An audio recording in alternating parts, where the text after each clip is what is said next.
شگفتہ اور دوسری خادمائیں کھانا وغیرہ تیار کرنے یا دوسرے کاموں میں مصروف ہوں گی، اور ممانی نگار نے بودی کی ذہنی تبدیلی کی خبر سن کر چھوٹی گل کو بھیج دیا ہوگا کہ مجھے بلا لائے۔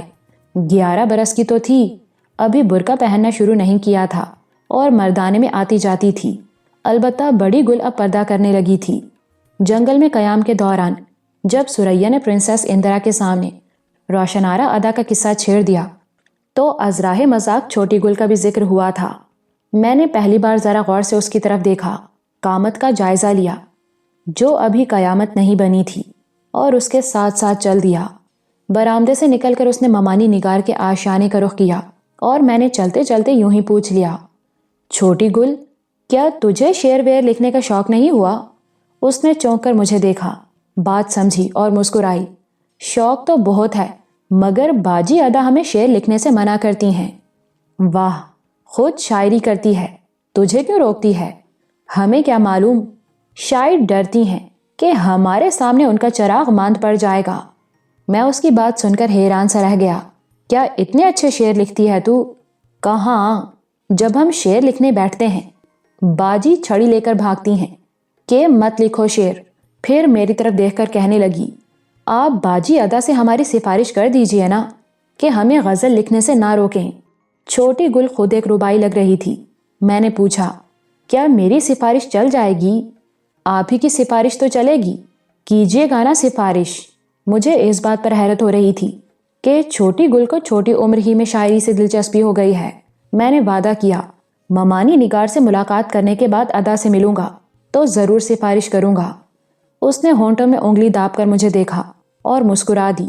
بڑی معنی خیز مسکراہٹ تھی۔ ہم ممانی نگار کے دروازے پر پہنچ گئے، مگر وہ مجھے وہیں چھوڑ کر ہنستی مسکراتی راہداری میں ہو لی اور صحن کی طرف نکلتی چلی گئی۔ میں کمرے میں داخل ہوا تو ممانی نگار کی بجائے روشنارہ ادا کو دیکھ کر پریشان سا ہو گیا، جو مجھے دیکھتے ہی آداب بجا لائی۔ اب چھوٹی گل کی مسکراہٹ کے معنی کھلے۔ وہ ادا کا بلاوا لے کر آئی تھی اور میں سمجھتا رہا کہ ممانی نگار نے بلایا ہوگا۔ چھوٹی گل میری اس غلط فہمی پر شرارت سے مسکراتی بھاگ گئی تھی۔ ادا میری کیفیت کو بھانپ گئی۔ آپ پریشان کیوں ہو گئے ہمیں دیکھ کر؟ میں دراصل ممانی نگار کے ملنے کی توقع رکھتا تھا۔ اگر آپ کو ہماری ملاقات پسند نہیں تو ہم جا کر چچی نگار کو بھیج دیتے ہیں۔ میں نے بات سنبھالی، تمہاری ملاقات تو خلاف توقع ہوئی ہے۔ چھوٹی گل نے مجھے کچھ نہیں بتایا تھا، اور جو نعمت خلاف امید مل جائے وہ زیادہ پرلطف ہوتی ہے۔ پھر تشریف رکھیے نا۔ اس نے کرسی کی طرف اشارہ کیا۔ میں بیٹھا تو وہ بھی ایک کرسی پر بیٹھ گئی۔ غالباً اس نے گزشتہ سلوک کی تلافی کا راستہ نکالا اور موقع سے فائدہ اٹھا کر مجھے بلوا لیا تھا، کیونکہ سب عورتیں پرنسس اندرا کے گرد جم گھٹا کیے بیٹھی ہوں گی، اور وہ چپکے سے کھسک آئی۔ یوں اس نے چھوٹی گل کے کندھے پر رکھ کر ملاقات کی بندوق چلائی تھی۔ شام ہونے والی تھی۔ وہ چوڑی دار پاجامے، گھٹنوں تک لمبے آسمانی فراک اور شفق رنگ کے مدانی دوپٹے میں شام اودھ کی حسین تصویر نظر آ رہی تھی۔ میں نے سر سے پاؤں تک ذرا شاعرانہ نقطہ نظر سے دیکھا تو سراسر غالب کی غزل معلوم ہوئی۔ اور غزل کون سی؟ غنچۂ نو شگفتہ کو دور سے مت دکھا کے یوں۔ معلوم ہوتا تھا باتیں تو بہت سی کرنا چاہتی ہے، مگر ان کی ابتدا نہیں مل رہی اور سوچ رہی ہے کہ بات کہاں سے شروع کرے۔ آخر اس نے جنگل کا سہارا لیا۔ بہت دیر لگا دی آپ نے شکار میں، ہم کئی دن سے آپ کے منتظر تھے۔ شکار کے لیے بھٹکنا پڑتا ہے، پھر درندے اور شکاری میں گھات لگتی ہے، اس لیے دیر سویر ہو جاتی ہے۔ مان مجھے اس کی شاعری کا خیال آیا، مگر وہ تمہاری غزل خوب تھی، کیا آپ کو کہیں۔ شکریہ۔ اس نے خالص لکھنوی انداز میں سیدھا ہاتھ پیشانی کی طرف اٹھایا، جیسے کسی مشاعرے میں داد وصول کر رہی ہو۔ آپ کو پسند آئی غزل؟ نہ صرف مجھے بلکہ سریا کو بھی بہت پسند آئی، اور پرنسس اندرا کو۔ میں نے محسوس کیا کہ پرنسس اندرا کی رائے جاننے کے لیے خاصا تجسس رکھتی ہے، مگر پرنسس اندرا کو تو اس غزل کی ہوا بھی نہیں لگنے دی تھی۔ مجھے بات سوجھ گئی۔ کیا اب تمہاری غزلیں سب کو دکھاتا سناتا پھروں؟ پرنسس کو سنا دینے میں کیا مذائقہ تھا، وہ پہلے بھی ہمارے اشعار سن چکی ہے۔ گویا چاہتی تھی کہ میرے ساتھ جس تعلق کا اظہار اس نے غزل میں کیا تھا وہ اندرا کو بھی معلوم ہو جائے۔ میں نے پوچھا، غزل تم نے میرے لیے کہی تھی یا پرنسس کے لیے؟ اس سوال پر کچھ بوکھلا سی گئی۔ آپ ہی کے لیے کہی تھی۔ تو بس مجھے پہنچ گئی۔ پھر ایک پل ٹھہر کر سوچ کر کہا، وہ غزل تو گھر کی بات ہے اور گھر کی باتیں دوسروں کے سامنے نہیں کرتے۔ اس اشارے کنائے میں اسے یہ بھی سمجھانے کی کوشش کی کہ کہیں پرنسس کے سامنے اپنی محبت کی پٹاری کھول کر نہ بیٹھ جانا۔ مجھے اندیشہ تھا شاید اندرا باتوں باتوں میں اس سے پوچھ بیٹھے کہ وہ مجھ میں کہاں تک دلچسپی رکھتی ہے، اس لیے سریا کو تاکید کر دی تھی کہ دونوں کو تنہائی کا موقع نہ دے، اور اگر کوئی بات اس کی موجودگی میں چھڑ جائے تو ایسی خوبصورتی سے سمیٹ لے کہ نہ پرنسس کے پلے کچھ پڑے نہ ادا کے دل پر کوئی بار گزرے۔ قارئین میری پریشانی سمجھ رہے ہوں گے کہ دو کشتیوں کے سوار کو کیسے کیسے خطروں کا دھڑکا لگا رہتا ہے۔ میں اس ملاقات کی غائیت سے واقف نہ تھا، صرف یہی سمجھا کہ ادا نے بس ملنے کا ایک چانس لیا ہے۔ خود ہی کہنے لگی، اب تو آپ ہم سے ناراض نہیں ہیں، پہلے کب ناراض تھا؟ ناراض تھے آپ جبھی تو آپ کے چلے جانے کے بعد چچی جان نے امی سے ہماری شکایت کی۔ کیا شکایت کی؟ یہی کہ ہم آپ سے ملتے نہیں، بولتے نہیں، بات نہیں کرتے۔ ادھر اپنی حالت یہ ہے کہ ہم خیالوں میں بھی آپ ہی سے باتیں کرتے ہیں۔ میں سمجھ گیا کہ نگار نے بڑی ممانی سے یہ شکایت کیوں کی ہوگی۔ دراصل وہ چاہتی تھی کہ ادا میرے ساتھ کچھ بے تکلف ہو جائے، جبکہ ہمارے درمیان بات ابھی آداب اور تسلیمات سے آگے نہیں بڑھی تھی۔ یہ بھی بتاتا چلوں کہ بچپن کی ایک کنٹینیوٹی کے علاوہ جوانی میں ہمارا ایک دوسرے سے کوئی خاص رابطہ بھی نہیں ہوا تھا۔ اسی سفر کے دوران دو بہت ہی مختصر سی ملاقاتیں پہلے ہو چکی تھیں، جنہیں ملاقاتوں کی بجائے ان کی تخلیص کہنا چاہیے۔ ایک وہ جب ہم پرنسس اندرا کے کمرے سے نکلے تو کچھ گلے شکوے ہوئے اور ممانی نگار ہم دونوں کو باہمی صلح کے لیے چھوڑ کر خود آگے بڑھ گئی اور ہمارا آپس میں ایک مختصر سا مکالمہ ہوا تھا۔ دوسری بار ادا نے پائیں باغ سے ملک صحن کے دروازے پر مجھے وہ خط دیا تھا جس میں میرے متعلق ایک غزل تھی، اور وہ غزل قارئین کے سامنے پیش کر چکا ہوں۔ یہ ملاقاتیں نہیں تھیں، بس روبروئی تھی۔ ممانی نگار کے کمرے میں ملاقات پہلی بار ہو رہی تھی، جس کے لیے ادا نے ذرا جرأت کی اور چھوٹی گل کے ذریعے مجھے بلا لیا تھا کہ ممانی نگار نے اپنی بڑی بہن سے شکایت کر دی تھی کہ ادا مجھ سے میل جول نہیں بڑھاتی، بات چیت نہیں کرتی، حالانکہ دونوں بہنیں چاہتی تھیں ہمارا میل جول بڑھے، ہم ایک دوسرے سے بے تکلف ہوں، مگر اودھ کی جس مسلم تہذیب کا خاکہ ماسبق میں پیش کر آیا ہوں وہ بڑے تکلفات اور حجابات سے عبارت تھی۔ اس تہذیب کے کچھ اصول اور تقاضے تھے، کچھ حدود و قیود تھیں۔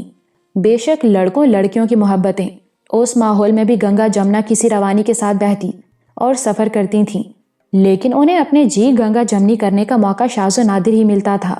پھر نانا نواب کا گھرانہ تو تہذیبی روایات کی بڑی پاسداری کرتا تھا، اس لیے میرے اور ادا کے درمیان بھی تکلف اور حجاب کی ایک چلمن حائل تھی، جسے اس نے پہلی بار اٹھانے کی کوشش کی اور مجھے تنہائی میں بلا لیا تھا۔ میں اس کی بات سن کر خاموش ہو گیا تھا، وہ بھی اس ملاقات کی وجہ بیان کر کے چپ ہو گئی تھی۔ کبھی کبھی لڑکی اپنے ذہن میں سوچتی ہے کہ ملاقات ہوگی تو اپنے دل کھول کر رکھ دے گی، لڑکا بھی اظہاری جذبات کے طریقے سوچتا ہے، مگر آمنا سامنا ہوتا ہے تو کہنے کو الفاظ نہیں ملتے۔ ہم دونوں بھی اسی کیفیت سے دو چار تھے۔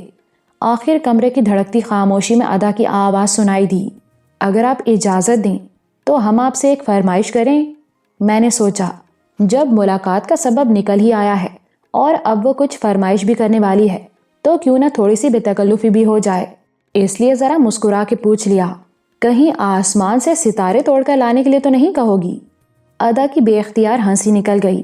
ہنسی کیا تھی، بس ایک جھانجھن چھنک رہی تھی اور چند سیکنڈ چھنکتی رہی، پھر غالباً اس خیال سے کہ ہنسی کی چھنک کمرے سے باہر بھی سنی جا سکتی ہے، ہنسی مسکراہٹ میں تبدیل ہو گئی اور ہونٹوں پر اس کے الفاظ بھی مسکرانے لگے۔ بھلا کوئی آسمان سے ستارے توڑ کر تھوڑی لاتا ہے، بس مشکل کام کے لیے محاورہ بن گیا ہے ستارے توڑ کر لانا، اسی لیے محاورہ استعمال کیا ہے کہ کہیں کوئی مشکل کام تو نہیں سونپ دو گی۔ میں نے بے تکلفی آگے بڑھائی، بعض عورتیں مردوں سے عجیب و غریب فرمائشیں کر دیتی ہیں، سنا ہے ایران میں ایک شیریں صاحبہ تھی، اس نے فرہاد سے جوئے شعر لانے کی فرمائش کر دی اور وہ بیچارہ تیشہ اٹھا کے کوہ بے ستون کاٹنے چل دیا۔ ادا کی مسکراہٹ پھر ہنسی میں بدل گئی۔ کیا آپ کے خیال میں ہم کوئی ایسی فرمائش کریں گے؟ امکان تو نہیں، میں نے جواب دیا۔ اودھ گنگا جمنا کی دھرتی ہے، یہاں نہریں بہت ہیں، پھر بھی کیا عجب، نانا نواب کے تعلقے میں اگر نہر نہیں تو نالا کھالا کھدوانے کی ضرورت پڑ جائے۔ نہر کی بانسبت کھالے کی کھدائی بے شک آسان ہوگی، مگر میں شکاری ہوں، کسی شکار کی فرمائش کرو گی تو ذرا سستا چھوٹ جاؤں گا۔ ادا اس بے تکلفی اور خوش طبعی پر ہنسے جا رہی تھی، بلکہ ہنسی کے مارے اس کا برا حال تھا۔ جھانجھن چھنک رہی تھی اور میں اس کی دلکشی سے لطف اندوز ہو رہا تھا۔ جب ہنسی تھمی، جھانجھن کی موسیقی مدھم ہوئی، مسکرا کے بولی، ہماری فرمائش تو کچھ اور ہے۔ کچھ بھی ہو، اب بھگتنا پڑے گی۔ فرمائش بتاؤ۔ ہم چاہتے ہیں آپ لاہور سے کبھی کبھی ہمیں خط لکھ دیا کریں۔ بس اتنی چھوٹی سی فرمائش؟ میں تو سمجھ رہا تھا اگر نہر کھدوانے کا ارادہ نہیں تو کوئی شیر ہاتھی مرواؤ گی۔ ہم کوئی بیجا فرمائش تھوڑی کریں گے آپ سے۔ اسے ابھی یہ بھی معلوم نہیں ہو سکا تھا کہ میں جنگل سے واقعی ایک زبردست شیر اور ایک مست ہاتھی کا شکار کر کے آ رہا ہوں۔ اس نے بودی کی ذہنی تبدیلی کے بارے میں بھی کچھ نہیں سنا تھا، ورنہ ضرور کچھ پوچھتی۔ غالباً چند ہی لمحے پرنسس اندرا کے جھمگٹے میں رہی، پھر وہاں سے کھسک آئی تھی۔ خط لکھنے کا وعدہ کیجئے نا۔ خطوں کا کیا ہے، کہو گی تو دن میں 2 3 درجن خط پوسٹ کر دیا کروں گا۔ خالی؟ وہ مسکرائی۔ نہیں، ان میں ہیر رانجھا، مرزا صاحباں، سوہنی ماہیوال کی حکایتیں لکھا کروں گا۔ جھانجھن پھر چھنکی۔ ہائے اللہ، آپ تو ہمیں ہنسائے دے رہے ہیں۔ خدا توفیق دے تو ہنسنا بھی چاہیے، ہنسی صحت کے لیے ضروری ہے۔ وہ سنجیدگی سے بولی، بس ہفتے میں 1 خط پوسٹ کر دیا کریں۔ اب میں بھی اسے سنجیدگی سے سمجھانے لگا کہ سریا اسے خط لکھتی رہے گی، وہ ان خطوں کو میرے ہی خط سمجھے۔ جانتی تھی میری اور سریا کی بات ہمیشہ ایک ہوتی ہے، پھر وہ بات بھی جو ابھی ہونے والی تھی میں نے سریا ہی کے سپرد کی اور سمجھا دیا تھا کہ اسے میرا انتظار کرنے کے لیے کہے۔ وہ سریا کی معرفت خط و کتابت کا طریقہ مان گئی۔ سفر کے متعلق میں نے کوئی اشارہ کرنا بھی مناسب نہیں سمجھا، کیونکہ سفر کا ذکر ہوتا تو پرنسس اندرا کی بات بھی نکلتی، جس سے میں بچنا چاہتا تھا۔ ہماری یہ پہلی ملاقات جو 20-25 منٹ جاری رہی بڑی خوشگوار تھی، اور اس ملاقات نے اس کے ذہن پر شبے کی کوئی لکیر چھوڑنا مناسب نہیں تھا۔ مگر اچانک اس نے سوال کیا، کیا پرنسس اندرا آپ کی دوست ہے؟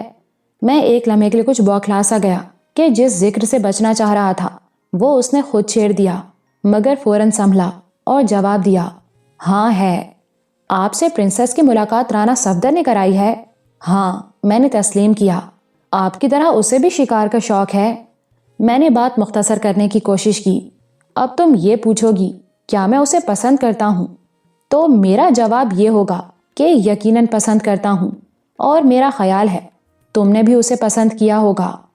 ہم کچھ اور کہنا چاہ رہے تھے۔ میرا تجسس بڑھا، اور کیا؟ اس کے بات کرنے کا انداز، اور انداز کے ساتھ لہجہ بھی بدل گیا۔ ہم چاہتے ہیں اگر آپ نے ایک پرنسس سے دوستی کی ہے تو کسی معاملے میں بھی آپ کی بات اس کی بات سے، آپ کی حیثیت اس کی حیثیت سے، آپ کی شان اس کی شان سے کم نہیں ہونی چاہیے۔ یہ کہہ کر وہ پروکار انداز میں کھڑی ہو گئی۔ یہ بات ہم اس لیے کہہ رہے ہیں کہ آپ کی شان کے ساتھ ہماری شان اور ہمارے گھرانے کی آن ہے۔ آپ اونچے ہوں گے تو ہم اونچے ہوں گے۔ دنیا میں کچھ لوگ ایسے ہوتے ہیں جنہیں دوسروں پر برتر رہنا چاہیے، اور آپ ان میں سے ایک ہیں۔ میں یہ سب کچھ سن کر دنگ رہ گیا، اور پہلی بار محسوس ہوا کہ وہ اس گھرانے سے تعلق رکھتی ہے جس کی عورتیں مرد کی سر بلندی اور ناموری کا خاص خیال رکھتی اور اسے عظیم بنانے کی راہ ہموار کرتی ہیں۔ امی بھی ابو کے بارے میں اسی طرح سوچا کرتی تھیں۔ ان کے آخری سفر کے دوران امی نے کلارا آنٹی کو جو خط لکھے، بالخصوص اس خط میں جو شمال مشرقی سرحدی ایجنسی کے آخری ڈاک بنگلے سے اس ریمارک کے ساتھ لوٹ آیا تھا کہ مکتوب الہ لاپتہ ہیں، انہوں نے ابو کو ایک بڑے آدمی کی حیثیت میں پیش کیا تھا، اور اب روشنارا ادا کو ایک پرنسس کے مقابلے میں میری بات اور آن اور شان کا خیال پریشان کر رہا تھا۔ اگرچہ پرنسس اندرا خود جھوٹی شان و شوکت اور نمائش کو پسند نہ کرتی تھی، لیکن روشنارا ادا سے اس کی شخصیت کا یہ پہلو ابھی تک اوجھل تھا، اور وہ چاہتی تھی کہ مجھے ہر معاملے میں اس سے برتر ہونا چاہیے۔ غالباً اس نے یہ بھی سوچا ہوگا کہ اگر اندرا ایک مہاراج کی بیٹی ہے تو میں بھی میاں بادشاہ کا وارث ہوں جو کھڑے کھڑے کئی ریاستوں کی بولی دے سکتے ہیں۔ تو یہ تھی روشنارا ادا جو اپنے پیکر سے نکل کر پہلی بار میرے سامنے نمودار ہوئی، اور اسے عورت کے اس روپ میں دیکھ کر میں دل ہی دل میں اس پر قربان ہو گیا۔ وہ میرے قریب ہی میرا مستقبل بن کر کھڑی تھی۔ میں نے ایک جھٹکے سے کرسی چھوڑ دی اور تقدیر کی طرح 2 قدم اٹھا کر اس کے پہلو میں پہنچ گیا۔ پھر آپ سے آپ، جس میں ظاہری ارادے کا دخل نہیں تھا، اپنا ہاتھ اس کے کندھے پر رکھ دیا۔ ادا، تو مجھے کسی سے کمتر نہیں پاؤ گی، اگر کہو تو پرنسس کو تمہارے قدموں میں جھکا دوں۔ اس نے اپنی محبت بھری نظریں مجھ پر نچھاور کی۔ ہم کسی کی سبکی نہیں چاہتے، صرف آپ کی سربلندی کی آرزو رکھتے ہیں۔ سوچ کا یہ انداز اس کی بلند نظری اور روشن خیالی کا مظہر تھا۔ میں نے یقین دلایا، تمہاری آرزو کا احترام کیا جائے گا۔ وہ پہلا دن تھا جب میں نے ادا کو دل کی پوری تسکین اور دماغ کی مکمل پہچان کے ساتھ قبول کیا۔ وہ چند فکروں کے ساتھ میری روح کی گہرائیوں میں اتر گئی تھی۔ اسی احساس کے ساتھ میں نے اسے دونوں کندھوں سے پکڑ کر اپنے روبرو چہرہ بہ چہرہ قریب کر لیا تو مارے حجاب کے بولی، ہائے اللہ، کوئی دیکھ لے گا۔ حالانکہ کمرے کا دروازہ بند تھا، آس پاس کوئی بھی نہیں تھا۔ شاید خود بھی یہی سوچتی تھی کہ میں اسے اپنی باہوں میں لپیٹ سمیٹ لوں، مگر واہری تہذیب اودھ پسینہ بن کر ادا کی پیشانی پر نمودار ہوئی۔ ٹھیک اسی لمحے راہداری میں کسی کے قدموں کی ہلکی سی چاپ ابھری اور وہ تڑپ کر میرے ہاتھوں سے نکل گئی۔ میں نے پلٹ کر دروازہ کھولا تو راہداری میں چھوٹی گل نظر آئی جو تیز تیز چلی آ رہی تھی۔ مجھے دیکھتے ہی آداب بجا لائی اور قریب آ کر پوچھنے لگی، آپ نے باجی سے ہماری سفارش کر دی ہے نا؟ اس اثنا میں ادا بھی دروازے پر آ گئی تھی۔ چھوٹی گل نے اطلاع دی، پرنسس کے کمرے میں محفل ختم ہوا چاہتی ہے۔ ہمارا کسی نے پوچھا تو نہیں؟ نہیں۔ چھوٹی گل کا جواب اطمینان بخش تھا۔ ادا فوراً میری طرف گھوم گئی۔ اگر آپ اجازت دیں تو ہم جائیں؟ موقع محل کی نزاکت کے پیش نظر اسے مزید روکنا مناسب نہیں تھا۔ میں نے کہا، صرف ایک شرط پر اجازت مل سکتی ہے۔ کس شرط پر؟ وہ حیران ہوئی۔ آئندہ تم چھوٹی گل کو شعر کہنے سے نہیں روکو گی۔ ادا میری شرط سن کر بھونچکا سی رہ گئی۔ مگر چھوٹی گل شعر کب کہتی ہے؟ کیا؟ اب حیران ہونے کی میری باری تھی۔ اسے تو ٹینس کھیلنے سے فرصت نہیں۔ ادا نے دلچسپ انکشاف کیا۔ شعر و شاعری کے نام سے چڑ ہے۔ کبھی ہم شعر کہنے بیٹھیں تو شور مچاتی، برتن بجاتی اور طرح طرح سے پریشان کرتی ہے۔ اس کے نزدیک شاعری بیکار مشغلہ ہے اور دنیا صرف چڑی چھکے کے ارد گرد گھوم رہی ہے۔ اس اثنا میں چھوٹی گل مجھ سے 6-7 قدم پرے ہٹ گئی تھی۔ میں نے اس پر حیرت کی نظر ڈالی تو فوراً جھک کر تسلیمات بجا لائی، گویا کہہ رہی تھی، کیوں؟ ہم نے کیسا بنایا آپ کو؟ لیکن جو کچھ میں نے سوچا، اس نے اس سے کچھ مختلف کہا اور کہا، کبھی نہ کبھی تو ہم شعر کہیں گے اور ادا باجی ہمیں منع کریں گی۔ تو واقعی چھوٹی گل نے میرے ساتھ ایک دلچسپ شرارت کی تھی۔ سوچا میں نے خود ہی اس سے شعر و شاعری کی بات چلائی، مگر اسے شاعری سے کوئی دلچسپی نہیں تھی، لہٰذا اس 11 سالہ فتنے نے مجھے خوب آڑے ہاتھوں لیا۔ بعض لڑکیاں شرارت اس لیے کرتی ہیں کہ انہیں دلچسپ سزا دی جائے، مگر وہ ابھی سزا کی عمر کو نہیں پہنچی تھی۔ میں نے مسکرا کے اسے معاف کر دیا، اور کرتا بھی کیا؟ ادا بولی، ہم نمٹیں گے اس شریر سے۔ ساتھ ہی اس نے اجازت چاہی، ہاتھ پیشانی تک لے جا کر آداب کہا اور چھوٹی گل کے ہمراہ راہداری میں ہو لی۔ میں وہیں کھڑا انہیں جاتے دیکھتا رہا، مگر چھوٹی گل تو میرے ذہن سے نکل گئی اور میرا خیال روشنارہ ادا کا تعاقب کرتا رہا، جو میرے دل و دماغ پر ایک گہرا نقش چھوڑ گئی تھی۔ مستقبل نے ہمارے لیے اپنے پردوں میں کیا چھپا رکھا تھا، مجھے اس کی خبر تو نہ تھی، مگر ادا نے پہلی بار اپنی شخصیت کی ایک جھلک دکھائی اور میں محسوس کرنے لگا وہ عام عورتوں سے مختلف ایک ایسی عورت ہے کہ جس کے ساتھ محبت کرتی ہے، دل کے ساتھ اس کے دماغ کو بھی اسیر کر لینا چاہتی ہے، کیونکہ پہلے دن سے اس کی عظمت کے خواب دیکھنے لگتی اور اپنے آپ کو اس کی شخصیت کا جزو بنا لینے کی صلاحیت رکھتی ہے۔ شکار سے واپسی کے بعد میں نانی اماں، بڑی ممانی یا نگار کو آداب و سلام کہنے نہیں گیا، اور اس لیے نہیں گیا کہ پرنسس انترا کی وجہ سے زنانے میں لڑکیوں عورتوں کا آنا جانا لگا تھا، اور ایسی حالت میں میرا اندر جانا خلاف تہذیب ہوتا۔ البتہ ادا سے ملاقات ہو گئی، جس کا حال میں نے رقم کر دیا ہے۔ اب خیال کی ہر لہر اور سوچ کی ہر موج اسی کے ارد گرد گھومنے لگی تھی۔ کہتے ہیں عورت سمندروں کی طرح گہری اور پراسرار ہوتی ہے، مگر ہر عورت گہری نہیں ہوتی۔ جس طرح ہر مرد کسی ہنر میں یکتا نہیں ہوتا اور ہر عورت پراسرار بھی نہیں ہوتی، جیسے ہر مرد صاحب کمال نہیں ہوتا۔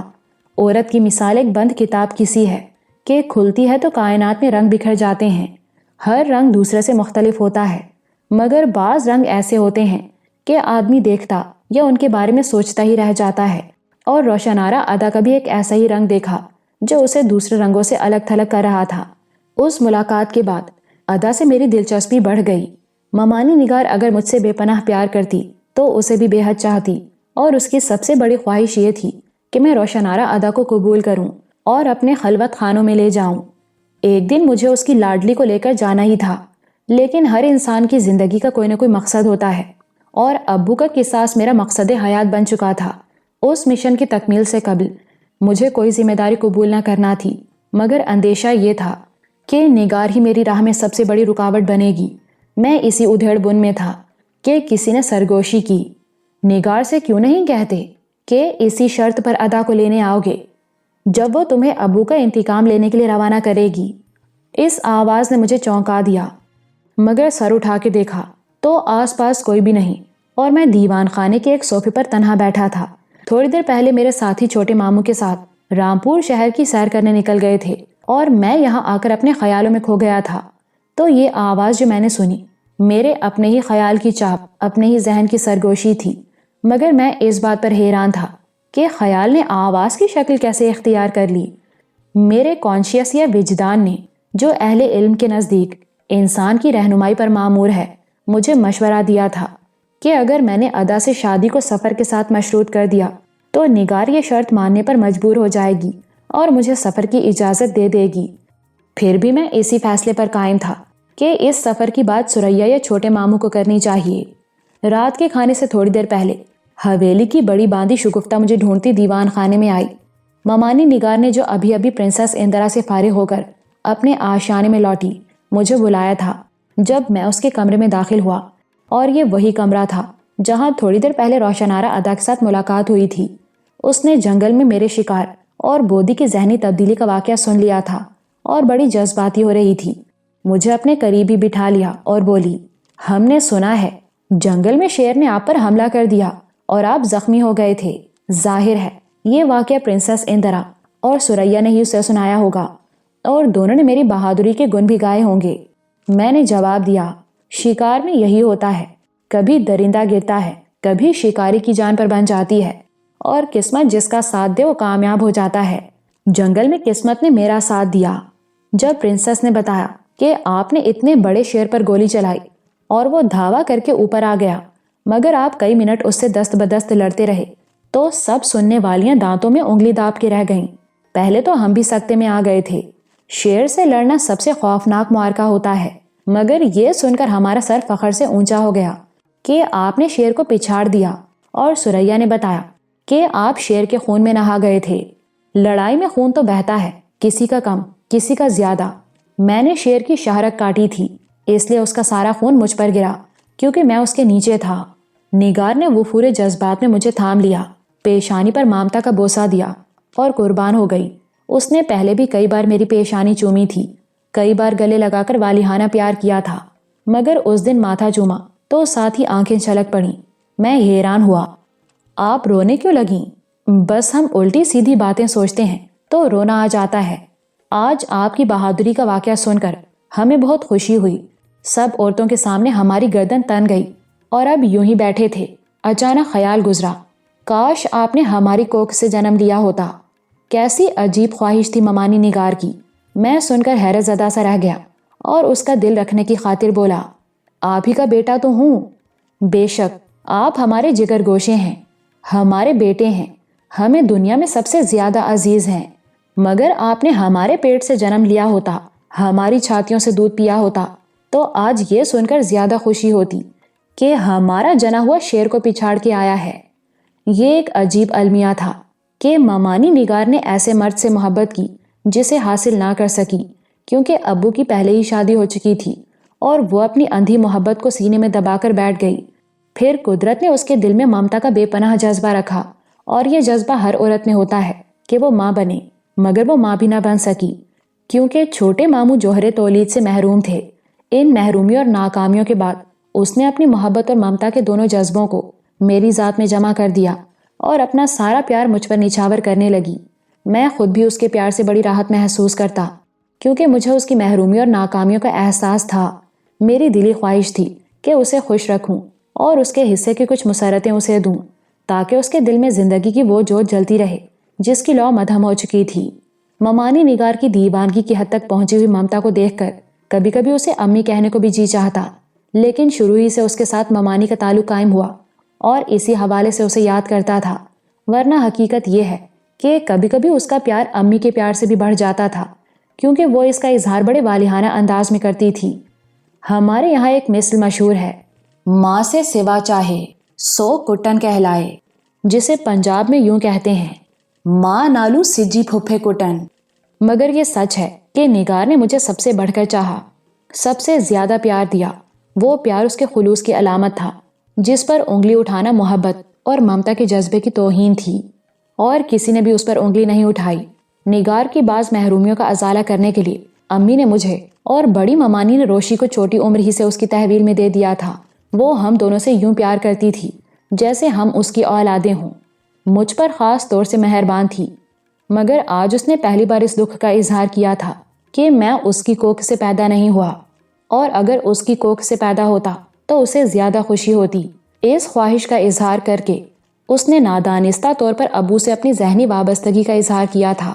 صرف امی، چھوٹے ماموں اور میں تینوں اس وابستگی کو سمجھتے تھے۔ میرے دل پر تو اس کی ابو کے ساتھ محبت یا وابستگی لڑکپن ہی سے نقش ہو گئی تھی، لیکن آج جب اس نے لاشعوری طور پر ایک عجیب خواہش کا اظہار کیا تو مان میرے ذہن میں بھی ایک عجیب سا خیال گزرا، اور یہ جاننے کے لیے کہ وہ اس خیال پر کس رد عمل کا اظہار کرتی ہے میں نے کہا، ممانی نگار، اگر آپ ٹھیک ٹھیک جواب دیں تو آج ایک بات پوچھوں؟ اس نے چونک کر میری طرف دیکھا۔ آپ کو کبھی ہم نے غلط جواب دیا ہے؟ تو پھر بتائیے، میں نے یکلخت سوال کر دیا۔ آپ کو ابو سے پیار تھا نا؟ یہ سنتے اس کے چہرے کا رنگ بدل گیا، دل پر نہ جانے کیا کیفیت گزر گئی۔ بھیگی پلکوں کی چلمن سے مجھے جھانکا اور اعتراف کیا، ہاں، ہمیں آپ کے ابو سے سچ مچ پیار ہو گیا تھا۔ اگر انجمن باجی اور بننے میاں ہمیں منع نہ کرتے تو شاید ہم سب کے سامنے اپنے پیار کا اظہار بھی کر دیتے۔ وہ ہماری غلطی تھی یا دیوانگی یا جو کچھ بھی تھا، ہم آج بھی اسے اپنی ذات سے الگ نہیں کر سکتے، لیکن قدرت کو کچھ اور منظور تھا۔ دلہا نواب ہم سے روٹھ گئے، انجمن باجی سے روٹھ گئے، سب سے روٹھ گئے اور اتنی دور چلے گئے کہ لوٹ کر نہ آ سکے۔ یہ کہتے کہتے آنکھوں میں پانی کی ایک اور لہر گزرنے لگی اور میں نے اس کے دل پر ایک اور ضرب لگائی۔ پھر تو آپ کو ابو کی رحلت کا اور بھی شدید صدمہ ہوا ہوگا۔ تمہیں کیا بتائیں بیٹے، اس نے بڑے کرب کے ساتھ جواب دیا۔ ایک بجلی تھی جو ہمارے دل پر گری اور ہم جیتے جی مر گئے۔ انجمن باجی کا دکھ ہم سے بڑا تھا، اس میں سب شریک ہوئے، لیکن ہم کسی کو بھی اپنے غم میں شریک نہیں کر سکے۔ بس بننے میاں نے ہمیں سنبھالا دیا، ہمارا دل رکھا، ورنہ شاید وقت کا کوئی لمحہ ہمیں سنبھال نہ سکتا۔ وہ چھوٹے ماموں کو ابھی تک بننے میاں ہی کہتی تھی۔ میں نے بات آگے بڑھائی، کبھی کبھی آپ کو خیال تو آتا ہوگا کہ وحشیوں کے دیوتا نے آپ کے پیار کا خون کر دیا۔ وہ تڑپ گئی۔ کئی بار سوچا ہم اس درندے کا خون کر دیں جس نے انجمن باجی کا سہاگ اور ہمارا پیار نگل لیا، مگر ہم کچھ نہیں کر سکے کیونکہ قاتل ہماری دسترس سے بہت دور ہے۔ بس کبھی کبھی ہم آپ کے ابو کو یاد کر کے تڑپ اٹھتے یا پھر انجمن باجی کی حالت پر آنسو بہا لیتے ہیں۔ وہ آنسو سچ مچ اس کی پلکوں کے چلمن سے بہہ نکلے۔ یہ وہ عورت تھی جسے زندگی میں محرومیوں اور مایوسیوں کے سوا کچھ نہ مل سکا، مگر اس نے مختلف سہاروں سے اپنے آپ کو زندہ رکھا تھا، جینے کے کچھ آسرے ڈھونڈ لیے تھے۔ آج پہلی بار میرے اس کے درمیان ایک نازک معاملے پر گفتگو ہوئی۔ میں نے کچھ پوچھا، اس نے کچھ کہا، اور جو کچھ کہا وہ میری توقع کے عین مطابق تھا۔ میں یہی معلوم کرنا چاہتا تھا، آیا اس کے دل میں ابو کا انتقام لینے کی کوئی کسک، کوئی تڑپ موجود ہے یا نہیں؟ اور وہ تڑپ موجود تھی، کیونکہ عورت اپنے پیار کے دشمن کو کبھی معاف نہیں کرتی۔ اب مجھے وہ بات کہنے کا موقع مل گیا جس کی خاطر میں نے یہ سارا نقشہ باندھا اور گفتگو کا ایک منظر نامہ ترتیب دیا تھا، اور یہ کہا میں نے، کچھ دوستوں کا خیال ہے کیوں نہ وحشیوں کے دیوتا سے ابو کا قصاص لیا جائے۔ میں نے قصاص کا لفظ استعمال کیا تاکہ وہ میرا مطلب اچھی طرح سمجھ سکے۔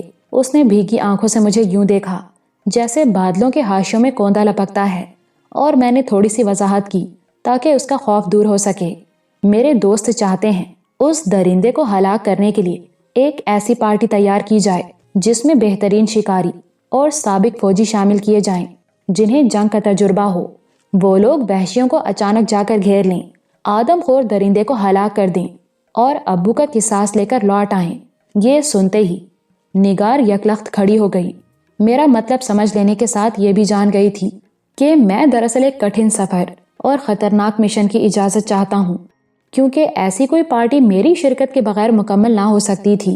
گویا پارٹی کے حوالے سے میں نے اپنی خواہش کا اظہار کیا۔ وہ مجھے حیرت کی نظروں سے دیکھتی رہی، پھر بولی، آپ نے جو کہا ہم سمجھ گئے، لیکن جو کچھ پوچھا اس کے جواب کا حوصلہ نہیں۔ حوصلہ پیدا کیجیے ممانی نگار، میں نے تھوڑی سی جرأت دلائی۔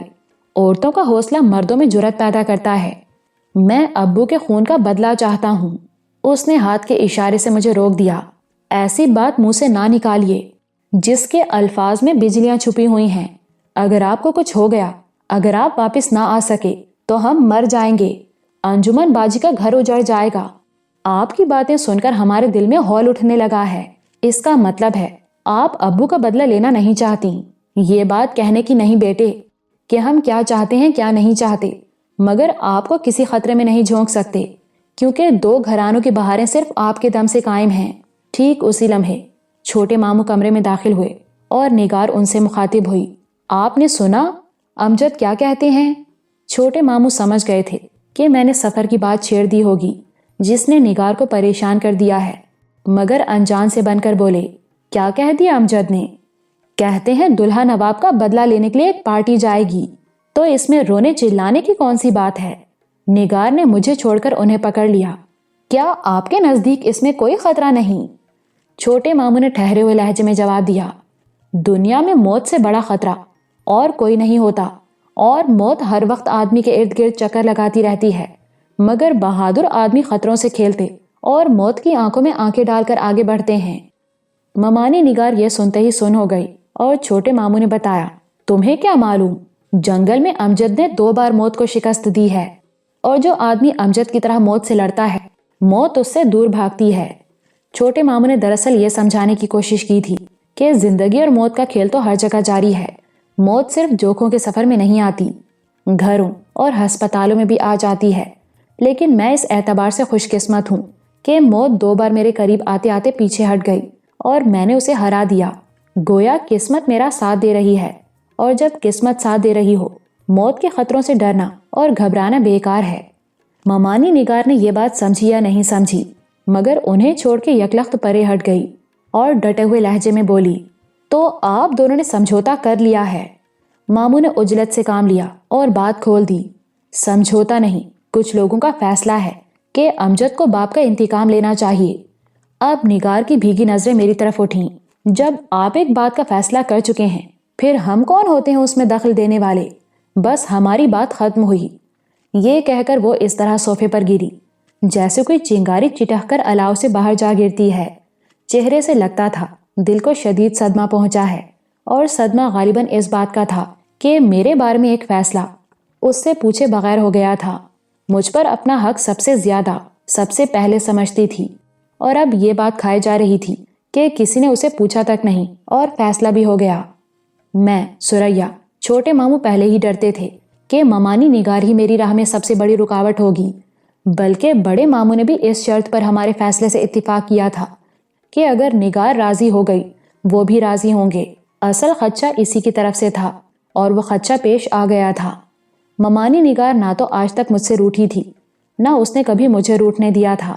اگر میں جھوٹ موٹ میں بھی روٹنے کی کوشش کرتا وہ بے چین ہو جاتی اور مجھے فوراً منا لیتی تھی، لیکن آج وہی عورت مجھ سے روٹھ گئی اور صوفے پر بیٹھی اندر ہی اندر سلگ رہی تھی، جل رہی تھی، حالانکہ اسے یہ احساس نہیں ہونا چاہیے تھا کہ میں بھی اس کی بات نہیں مانوں گا۔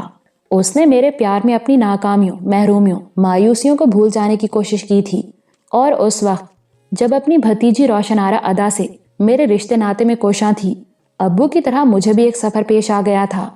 15 برس سے اس نے میرے سر پر صحرا دیکھنے اور ادا کو میری دلہن بنانے کا جو خواب دیکھا، اور اپنے دل کے آنگن میں ایک چھوٹے سے چراغوں کا جو نقشہ باندھا تھا، وہ سب کچھ تیز رفتار آندھیوں کی زد میں تھا۔ اس کی آرزوؤں کی پونجی ایک بار پھر لٹ رہی تھی، کیونکہ مجھے جو سفر درپیش تھا اس کے متعلق یہ بتانے کی ضرورت نہیں کہ وہ کتنا کٹھن، کیسے جوکھوں کا، کس قدر ہولناک اور سائقہ انگیز تھا۔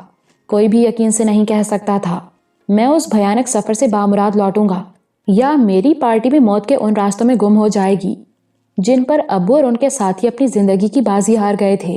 بہت سے اندیکھے اندیشے، انجانے خطرے اس سفر سے وابستہ تھے جو میں اختیار کرنا چاہتا تھا، اور ممانی نگار کا روٹھنا، ناراض ہونا، غم کھانا سب کچھ بجا تھا، خاص طور سے ایسے مرحلے پر جب وہ اپنی زندگی کے پہلے دکھوں کو فراموش کر رہی تھی۔ کوئی نیا دکھ اس کی روح پر تازیانے سے کم نہ تھا۔ میں نے یہ سب کچھ سوچا اور سوچا کہ وقت آ گیا ہے جب اس کی ساری محبتوں اور ممتا کا صلہ چکا دیا جائے۔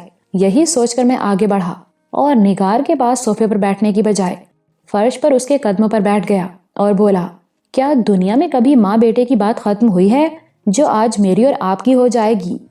وہ ایک پل کے لیے اپنے اندیشوں کے بھنور سے ابھر کر میری طرف متوجہ ہوئی اور میرا ہاتھ پکڑ کے کہنے لگی، اوپر صوفے پر بیٹھیے، آپ ہمارے قدموں میں کیوں بیٹھ گئے؟ اس کا لہجہ ایک دکھی عورت کا لہجہ تھا جس میں پیار بھی تھا، غصہ بھی تھا، شکایت بھی تھی، شفقت بھی تھی۔ میں نے بھی قصہ مختصر کیا، آپ کے ان قدموں میں جنت ہے امی۔ یہی ایک چھوٹا سا لفظ امی جو ممانی کے 5 حرفوں میم میم الف نون یہ میں چھپ کر بیٹھا تھا، اس کی محبتوں کا صلہ تھا۔ میں کبھی کبھی اسے اس ناطے سے یاد کرنے کی سوچا کرتا تھا۔ اس کے دل میں بھی یہ لفظ سننے کی شدید تمنا تھی، مگر پہلے یہ لفظ میری زبان پر خواہش کے باوجود کبھی نہ آ سکا، اور آج آیا تو اس ایک لفظ نے نگار کے دل میں، چھوٹے ماموں کے جذبات میں، اس کمرے میں جہاں ہم موجود تھے، ایک تہلکا سا بپا کر دیا، ایک زلزلہ سا ڈال دیا۔ نگار صوفے سے اٹھ کر میرے پاس فرش پر آ بیٹھی، خود رفتہ سی ہو کر بے تحاشا میرا منہ ماتھا چومنے لگی، اور اسی عالم جذبات میں نے اس کی کانپتی کپ کپاتی آواز سنی، ہائے امجد بیٹے، آپ کے قربان جائیں ہم، آپ نے امی کہہ کر ہمیں کائنات کی ساری دولت بخش دی۔ میں بیان نہیں کر سکتا کہ اس نے کس والہانہ انداز میں مجھے لپٹایا، چمٹایا، پیار کیا، اور کس طرح میرے واری صدقے ہوئی۔ الفاظ اس کیفیت کو بیان کرنے سے قاصر ہیں، اور قلم اس بھرپور شیفتگی کا نقشہ کھینچنے سے عاجز ہے۔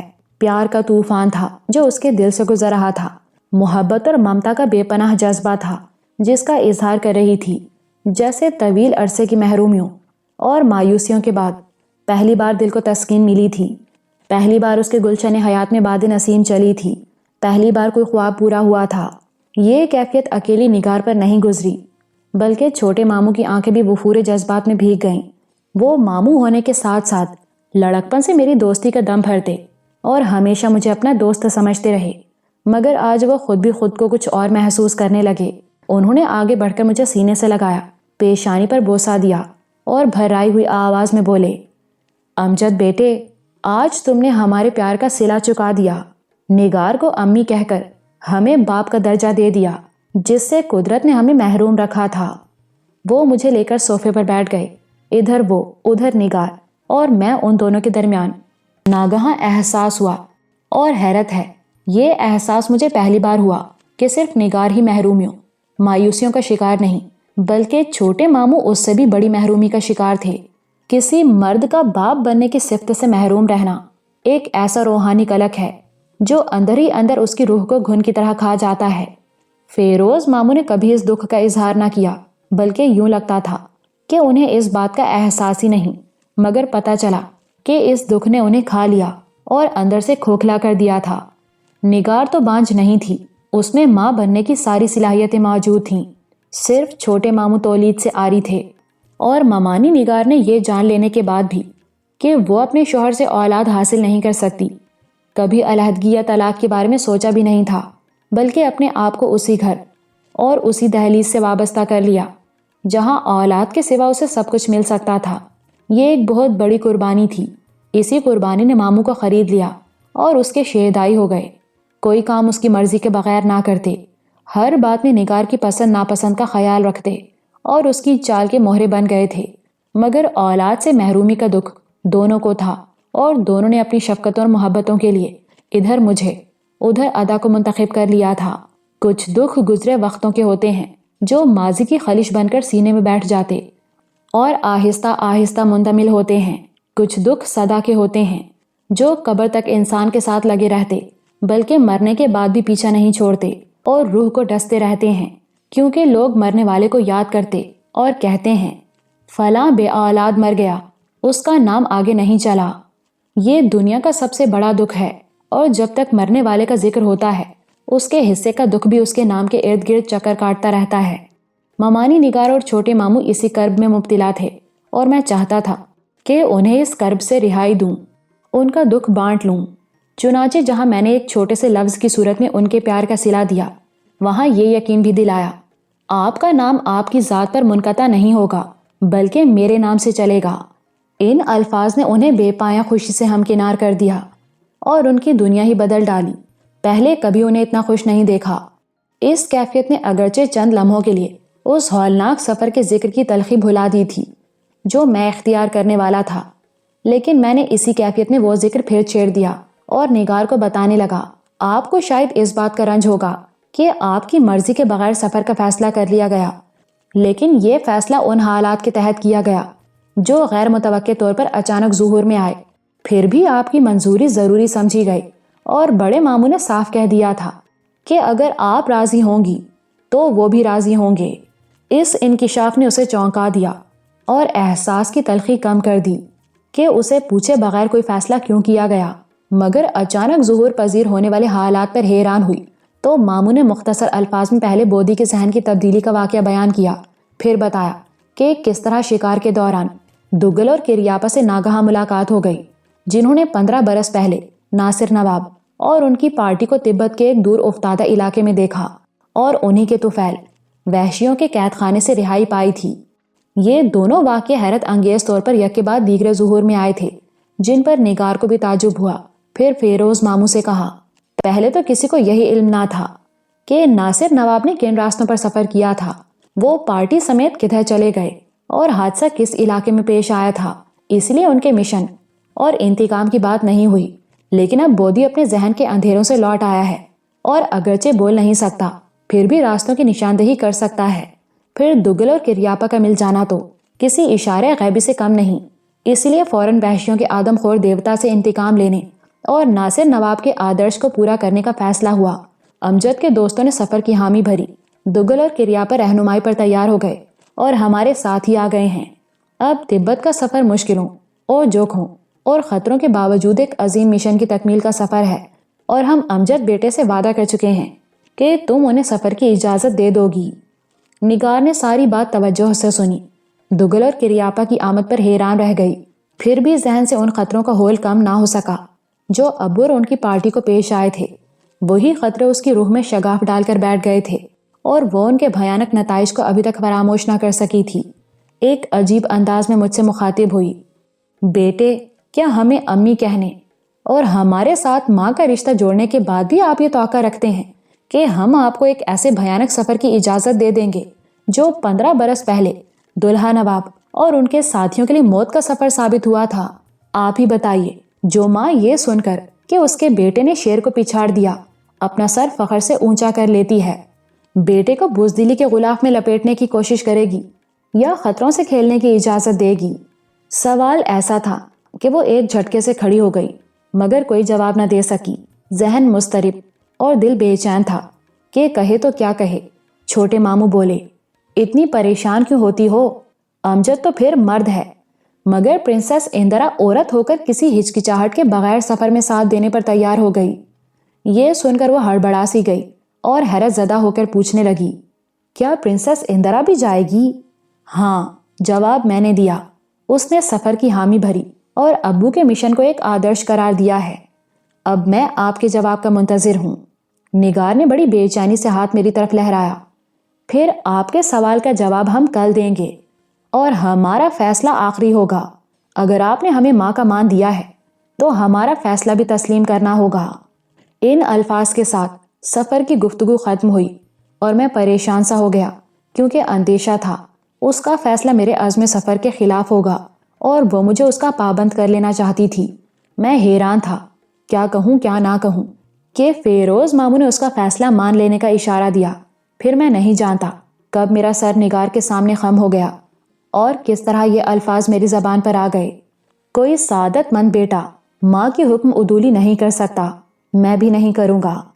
اس طرح میں نے اپنے سفر کا فیصلہ نگار کی مرضی اور تقدیر پر چھوڑ دیا۔